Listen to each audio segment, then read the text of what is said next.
You hear at these times people saying things like, oh, this is such an important year, it's such a big year.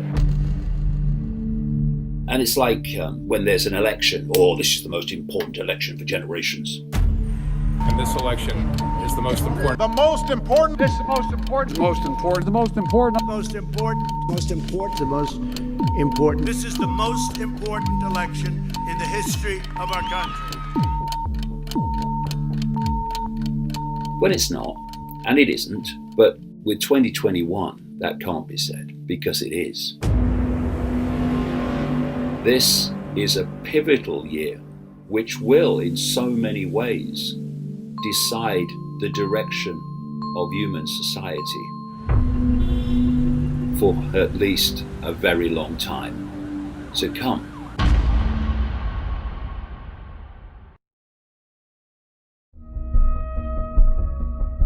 I presented a video in the 1990s about my research and work at that time, pointing out that the plan was to create the very society that's been so fast emerging in 2020.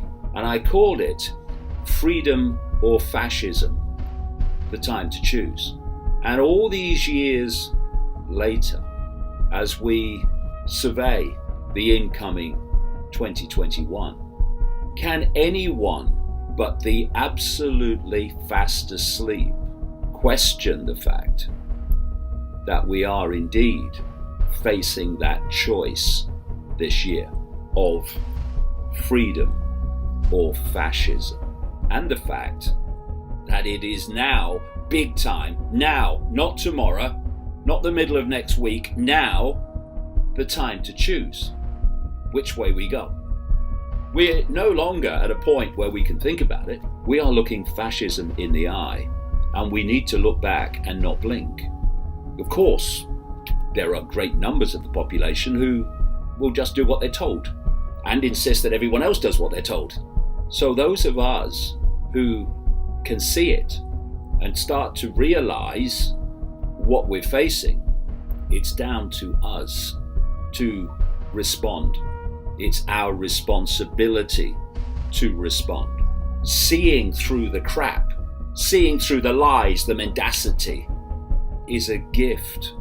It's a gift of awareness. But with that gift comes responsibility to do something about what we are becoming in increasing numbers aware of. The world is nothing like we think it is. Not even close. And if we're going to do something about it, we need to face what it is and not convince ourselves it's something different because we don't really want to face it. But once you realize that these major dictators and influencers of the direction of human society, and increasingly imposers of the direction of human society, are all connected by this web, then suddenly the world starts to make sense in a very different way. At the top of the pyramid, you have the cult, the inner core of the cult. Tiny, tiny few people. And then as you come down to the bottom of the pyramid, you basically have the rest of humanity. And the rest of humanity in the Hunger Games society is dependent upon the cult for survival and thus controlled by the cult. You do what we say or you don't survive. And in between the two, in the Hunger Games society, is planned, as I've been saying for all these years, not just a police state, but a police military state, a fusion of the two. And that is there to impose the will of the cult few upon the global population and to stop the global population rebelling against the cult few. Because once you control human perception, you control human behavior. It's that simple. Where does perception come from? It comes from information received. If you control information received, control the media, censor anyone else, you're going to get lots of people to have the perceptions that you want them to have by your control of the information they receive. And from perception comes what? Behavior. And collectively, behavior becomes human society. In the books over the years, every one of them basically, where I have exposed this agenda, I have also talked in detail about the nature of reality and the nature of the true I. And the true I is not your name, it's not your body, it's not your life story, it's not your race, it's not your religion, it's not your sexuality, these bloody labels. The true I is consciousness. You are a unique point of attention within an infinite stream of consciousness. That's the true I. And when this body gives out at the end of its cycle, sooner or later, that is what continues eternally, exploring infinity infinitely. Now, if you come from that self-identity that I am consciousness, eternal, infinite consciousness, a point of awareness, then things that happen in human society take on a different perception. This expanded self-identity, I am all that is, has been, and ever can be, having a human experience very briefly, gives you a completely different perspective on the world. If you do this, what you know to be right, and these are the consequences. All right, but I'm going to do it anyway. And if enough people do it, there are no consequences because there are too many people. This redefinition of self-identity is going to be vital in 2021. And it's happening in more and more people. Because if you perceive yourself to be, in terms of the true I, your labels, your life story, your race, your religion, your sexuality, then you see yourself, by definition, in limited terms.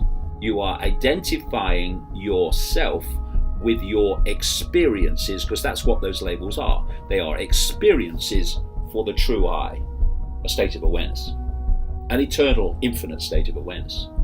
But if you get caught, and this is what society is always trying to do, they want to pull you in to self-identifying with your labels, limitation, I can't, it's not possible.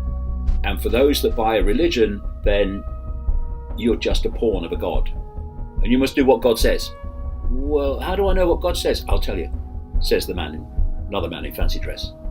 And that sense of limitation, that sense of little me, that comes from self-identification with experiences as the I, that state of awareness is far, far, far more likely to be intimidated by authority and to acquiesce to its own enslavement.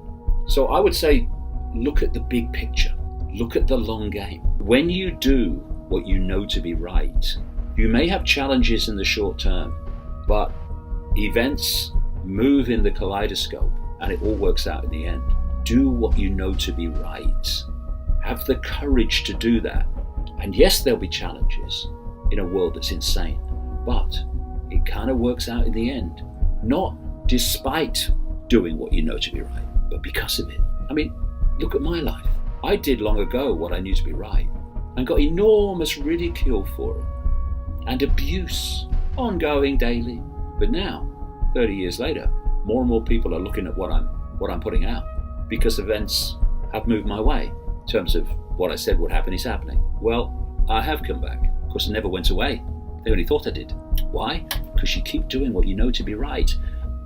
And that creates a feedback loop, and consequences you thought you would have either don't manifest or become a stepping stone to something greater. If people don't have this transformation of self-identity, then 2021 and beyond is going to be very challenging and very frightening and very intimidating. But if the same people have this transformation, I am not David Icke. I am not a man born in Leicester, England in 1952. That's my experience. They're just names for my experience. They're just a vehicle for that experience. I am the infinite awareness having that experience. And when it's over, I'll move on to an infinite series of other experiences.